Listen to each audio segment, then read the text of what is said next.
আজ আমরা চতুর্থ শ্রেণীর প্রাথমিক গণিত থেকে আমাদের পরিমাপ অধ্যায়ের পৃষ্ঠা 129 এবং 130 এখানে যে সমস্যাগুলো রয়েছে সেই সমস্যাগুলো জানবো। প্রিয় শিক্ষার্থী, আমরা গত ক্লাসে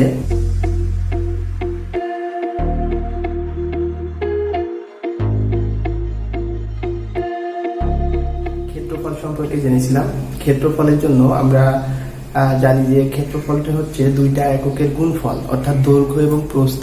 যদি আমরা সেটি আয়তক্ষেত্র, বর্গক্ষেত্র, যে কোনো ক্ষেত্রের দেখি, দৈর্ঘ্য এবং প্রস্থ গুণ করলে যে মান পাওয়া যায় সেটি হচ্ছে ক্ষেত্রফল। এখন এই দুইটি এককই যদি সেন্টিমিটার হয়, আমরা এটি গত ক্লাসে দেখেছিলাম, দুইটি এককই যদি সেন্টিমিটার হয় তাহলে সেন্টিমিটার গুণ সেন্টিমিটার, সেন্টিমিটার গুণ সেন্টিমিটার করলে আমরা কি পাবো? বর্গ সেন্টিমিটার। ওকে, তাহলে আমরা এখানে দেখতে পাচ্ছি যে আমাদের কিছু ছোট ছোট ঘর দেওয়া আছে। আমরা এখানে লিখে নিছি যে প্রতিটি ছোট ঘর সমান হচ্ছে 1 বর্গ সেন্টিমিটার। তাহলে আমরা এখন কিছু চিত্র এঁকে সেগুলোর মান নির্ণয় করব। প্রথমে আমরা যদি দেখি যে এখানে যদি প্রত্যেকটি ঘরের মান 1 বর্গ সেন্টিমিটার হয়, তাহলে আমরা ছোট এক ঘরের মান 1 বর্গ সেন্টিমিটার। আমরা যদি এইভাবে চিন্তা করি তাহলে এখানে কয়টি ঘর? 2টি ঘর। তাহলে এটার মান কত হবে? 2 বর্গ সেন্টিমিটার। ওকে, এখন আমরা যদি এইরকম পূর্ণ ঘর না নিয়ে এভাবে নিই, যেমন হতে পারে, ওকে, আমরা এই অংশটা নিব, তাহলে এই অংশের মান কত হবে, অর্থাৎ এটার ক্ষেত্রফল কত হবে? প্রিয় শিক্ষার্থীরা, আমরা দেখি যে কোনো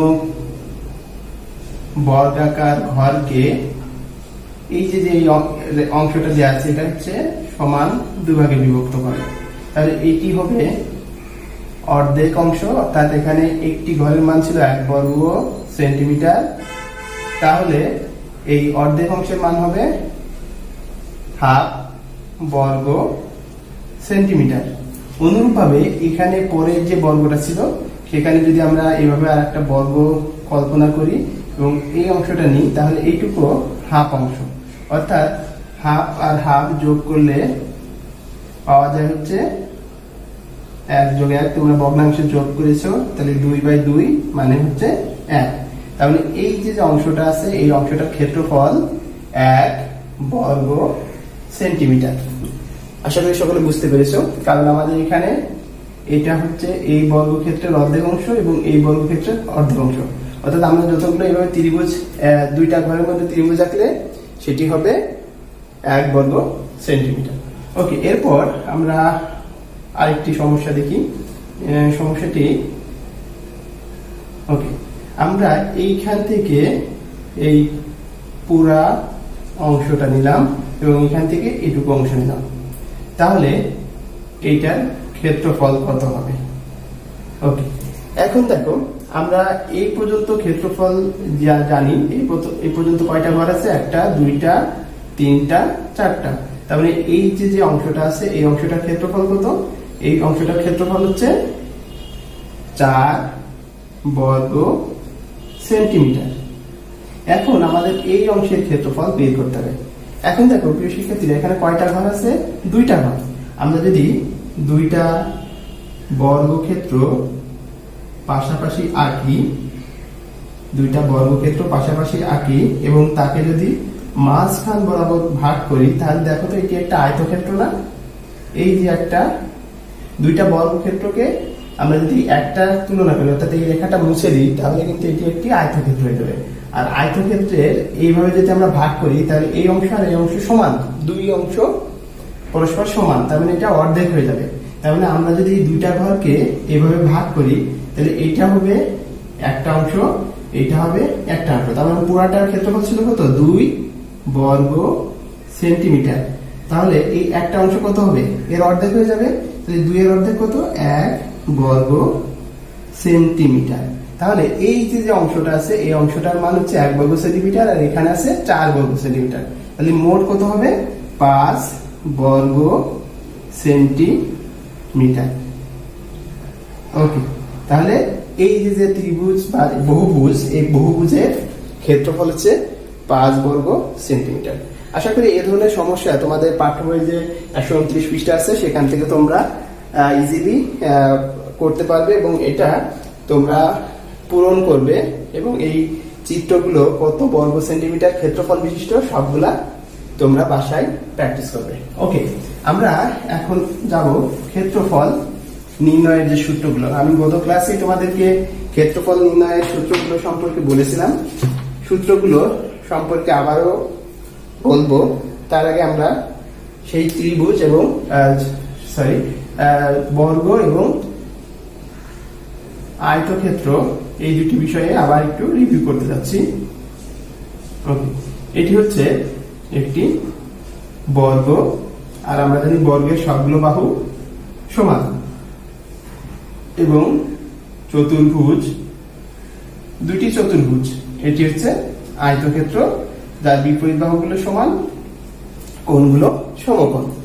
এখন আমরা গত ক্লাসে জেনেছিলাম যে আয়তক্ষেত্রের ক্ষেত্রফল নির্ণয়ের জন্য আমরা জানি এটিকে বলা হয় দৈর্ঘ্য, অর্থাৎ বড় বাহুটাকে দৈর্ঘ্য এবং ছোট বাহুটাকে প্রস্থ বলা হয়। আর এটার প্রত্যেকটি বাহু সমান, আমরা যদি দৈর্ঘ্য প্রস্থ লিখেও নিই তাহলেও কোনো সমস্যা নেই, অথবা তোমরা যদি এটাকে ক ধরো তাহলে সবগুলোই ক হবে, অর্থাৎ সবগুলো বাহুর দৈর্ঘ্যই ক, অর্থাৎ আমরা 3, 4 যাই দেখি সবগুলো সমান। তাহলে আয়তের বা আয়তক্ষেত্রের ক্ষেত্রফল কি হবে? আয়তক্ষেত্রের ক্ষেত্রফল সমান, দেখো আয়তক্ষেত্রের ক্ষেত্রফল হচ্ছে, যেহেতু আমাদের দুইটা এককের গুণফল হবে তাহলে এটা হবে দৈর্ঘ্য গুণ প্রস্থ। ওকে, দৈর্ঘ্য গুণ প্রস্থ। এককটা হবে এখানে যে একক থাকবে সেই একক। যদি এখানে মিটার থাকে, এখানে যদি মিটার থাকে, অর্থাৎ মনে করো এটা দৈর্ঘ্য হচ্ছে 6 মিটার আর এটা প্রস্থ হচ্ছে 3 মিটার, তাহলে ক্ষেত্রফল হবে বর্গ মিটার। এখন বর্গ কত বর্গ মিটার হবে? 6 গুণ 3, 3 6, অর্থাৎ 6 এবং 3 গুণ করলে যা হবে তত বর্গ মিটার। 6 গুণ 3 করলে কত হবে? 3 6 18 বর্গ মিটার। যদি সেন্টিমিটার হয় তাহলে বর্গ সেন্টিমিটার। এটি ছিল হচ্ছে আয়তক্ষেত্রের ক্ষেত্রফল নির্ণয়ের সূত্র, অর্থাৎ আয়তক্ষেত্রের ক্ষেত্রফল সমান দৈর্ঘ্য গুণ প্রস্থ। এখন আমরা বর্গক্ষেত্রের ক্ষেত্রফল নির্ণয়ের সূত্র জানবো। বর্গক্ষেত্রের ক্ষেত্রফল নির্ণয়ের ক্ষেত্রে আমরা দেখেছি যে বর্গক্ষেত্রের সবগুলো বাহু সমান থাকে, অর্থাৎ আমরা যদি এটাকে 4 সেন্টিমিটার লিখি তাহলে সবগুলোই কত হবে? 4 সেন্টিমিটার। ওকে, তাহলে যেহেতু এখানে দৈর্ঘ্য এবং প্রস্থ ভিন্ন ছিল, এটাকে আমরা আলাদা আলাদা করে লিখেছি। এখন আমরা জানি ক্ষেত্রফল মানে দুইটা এককের গুণফল, অর্থাৎ দৈর্ঘ্য এবং প্রস্থ গুণ করতে হবে। তো এটা যেহেতু সবগুলো সমান, তাহলে আমরা এটাকে কি লিখবো? বর্গ ক্ষেত্রের ক্ষেত্রফল সমান এক বাহুর দৈর্ঘ্য গুণ এক বাহুর দৈর্ঘ্য। তার মানে এটাকে আমরা দৈর্ঘ্য এবং প্রস্থ দুইটা, প্রস্থ না বলে এক বাহুর দৈর্ঘ্য গুণ এক বাহুর দৈর্ঘ্য গুণ এক বাহুর দৈর্ঘ্য। ওকে, তাহলে আমরা দেখছি যে এখানে দুইটা বাহুর আসলে বা দুইটা এককের গুণ করা হচ্ছে। সেক্ষেত্রে এক বাহুর দৈর্ঘ্য কত? 4, আর এক বাহুর দৈর্ঘ্য 4। তাহলে একক কি হবে? যেহেতু এখানে সেন্টিমিটার আছে তাহলে একক হবে বর্গ সেন্টিমিটার। তাহলে 4 গুণ 4 করলে 4 4 16 বর্গ সেন্টিমিটার। এটি হচ্ছে এই ক্ষেত্রের ক্ষেত্রফল। এটা হচ্ছে ক্ষেত্রফল, মাঝের যে অংশটা এটাকে বলা হয় ক্ষেত্রফল, এটা হচ্ছে ক্ষেত্রফল 18। আসলে এইভাবে আমরা ক্ষেত্রফল নির্ণয় করতে পারি। মূলত আমাদের ক্ষেত্রফল নির্ণয়ের ক্ষেত্রে এই দুইটা সূত্র ভালোভাবে মনে রাখতে হবে।